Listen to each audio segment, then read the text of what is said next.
Break के बाद एक बार फिर से आप सभी का स्वागत है। हिंद प्रशांत क्षेत्र के लिए भारत का दृष्टिकोण सागर यानी कि आपसी विचारों पर आधारित साझेदारियों को बढ़ावा देने के लिए सतत विकास, आर्थिक विकास और पारस्परिक सुरक्षा को बढ़ावा देने पर है, जिसको लेकर रक्षा मंत्री राजनाथ सिंह ने हिंद प्रशांत क्षेत्रीय संवाद में हिस्सा लिया और आपसी सहयोग बढ़ाने के साथ साथ भविष्य की नीतियों और रणनीतियों पर बल दिया।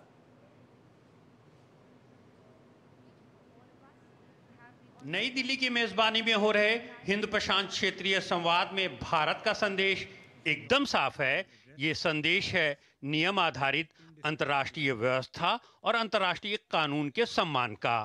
शुक्रवार को रक्षा मंत्री राजनाथ सिंह जब इस संवाद में हिस्सा लेने पहुंचे तो उन्होंने जोर देकर कहा कि भारत विवादों के शांतिपूर्ण समाधान की वकालत करता है और हिंद प्रशांत में देशों के बीच सहयोग को बढ़ावा देना चाहता है। India's unwavering commitment to a rules-based international order, respect for international law, the adherence to the principles enshrined in the United Nations Convention on the Laws of the Sea, UNCLOS, are cornerstones of our foreign policy.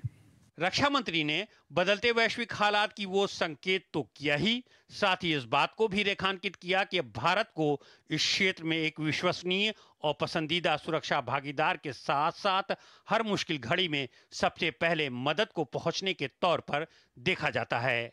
Rajnath Singh ने कहा कि भारत के हित किसी और देश के साथ टकराव से जुड़े हुए नहीं हैं। साथ ही याद दिलाया कि किसी और देश के साथ भी अन्य देशों के हितों से नहीं टकराने चाहिए। India's vision for the Indo-Pacific anchored in the principles of Sagar, security and growth for all in the region.